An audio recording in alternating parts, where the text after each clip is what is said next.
Right right. And ఇంకొకటి, మీరు చాలా గ్రూప్స్లో కూడా దీన్ని అబ్జర్వ్ చేసి ఉంటారు. ఎవరో ఒక మేధావి అంటే పిఠాపురంలో 2,38,000 ఓట్లు ఉన్నాయి టోటల్ ఓట్స్. పోలైనవి 2,04,800. మీ దృష్టికి వచ్చింది కదా దాసరాం గారు, మీరు చూసే ఉంటారు. దానిలో లెక్కేసారు. కాపులు 76,000 మంది, 86% ఓట్ పోల్ పర్సంటేజ్ ఉంది కాబట్టి అందరికీ 86% ఇచ్చుకుంటూ వచ్చారు. 65,300 ఓట్లు పోలైతే దానిలో 25% గీత సైడ్ పడితే 75% పవన్ కళ్యాణ్ సైడ్ పడ్డాయని.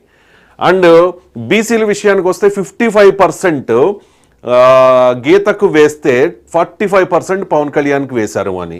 ఇంకా అలాగే ఎస్సీ ఎస్టీలు మెజారిటీ 80% వైసీపీకి వేస్తే 20% మాత్రమే పవన్ కళ్యాణ్కి వేశారు అని.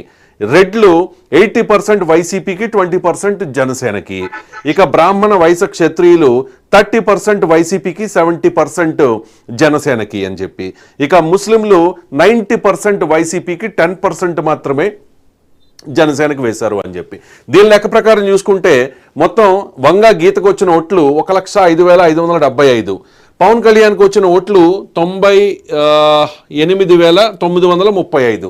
సో దీని అంటే వంగా గీత అక్కడ గెలవబోతూ ఉన్నారు. వంగా గీతకి 66,640 ఓట్లు, 6,640 ఓట్ల మెజారిటీతో వంగా గీత గెలవబోతూ ఉన్నారు అంటూ ఇది సోషల్ మీడియాలో గత కొన్ని రోజులుగా ఇంక్లూడింగ్ కాపు గ్రూప్స్, జనసేన గ్రూప్స్, అన్ని గ్రూప్స్లో కూడా సర్క్యులేట్ అవుతూ ఉన్న ఒక గణాంకం.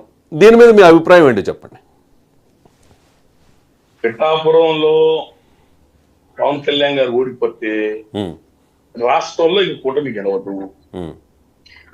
పిఠాపురం ప్రజలు మిగతా వల్ల కాదండి, చాలా చైతన్యం కలిగిన వాళ్ళు, కమిట్మెంట్ ఉన్న వాళ్ళు.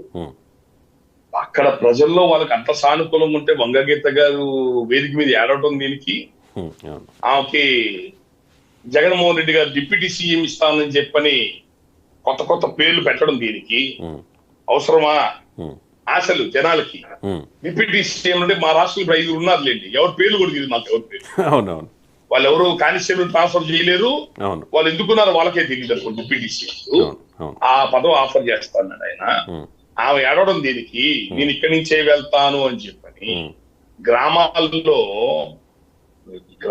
గ్రామాలు 1 సైడ్ సార్. ఇంకా అతను చెప్పిన లెక్క తప్పు. బీసీల్లో 80% బీసీ కులాలు 1 సైడ్ గా పవన్ కళ్యాణ్ 1 సైడ్ అయితే ఇది డబ్బు పెట్టారు బాగా. రెడ్డి ఏదో దేశంలో ఉన్న వాళ్ళందరూ మీరు రెడ్లు అని చెప్పుకుంటుంటారు. పల్లె రెడ్లు వీళ్ళు కాళహస్తి చుట్టుపక్కల ఎక్కడ ఉంటారు పల్లె రెడ్లు, వాళ్ళు మీరు రెడ్లు అని చెప్పుకుంటారు. వీళ్ళు రెడ్లు అని చెప్పుకుంటారు ఆ పిఠాపురంలో ఉన్నారు. ఇది ఆ రెడ్లు అనే వాళ్ళు వాళ్ళకి డబ్బులు పంచారు. ఆ డబ్బులు కూడా ఎవరు ఇచ్చారండి? ఎంపీ క్యాండిడేట్స్ చర్మశెట్టి సునీల్ ఇచ్చాడు ఆ డబ్బులు కూడా. ఎమ్మెల్యే క్యాండిడేట్ గా వంగ గీత గారి దగ్గర నుంచి కాదు. ఎస్సీలకి, ఆ రెడ్డి సామాజిక కొంతమందికి ఓటుకు 3,000 రూపాయలు చర్మశెట్టి సునీల్ వచ్చుకున్నాడు. ఎమ్మెల్యే క్యాండిడేట్ డబ్బులు ఏమి వెళ్ళాలి, నేను అక్కడే చూశాను ఇవన్నీ. కాబట్టి ప్రజలు 1 సైడెడ్ గా ఉన్నారు. అసలు మీరు వీళ్ళు ఏ లెక్కలు ఇస్తున్నారు? లెక్కలు వేరు, గాలి వేరు. అండ్ మీరు ప్రస్తావన ఇది కంప్లీట్ గా అబద్ధం, ఇలా జరగలేదు అని మీరు చెప్పదలుచుకున్నారు. ఓకే, కంప్లీట్ గా అబద్ధం అంటే వాళ్ళు చెప్పిన దాంట్లో ఒకటే కరెక్ట్.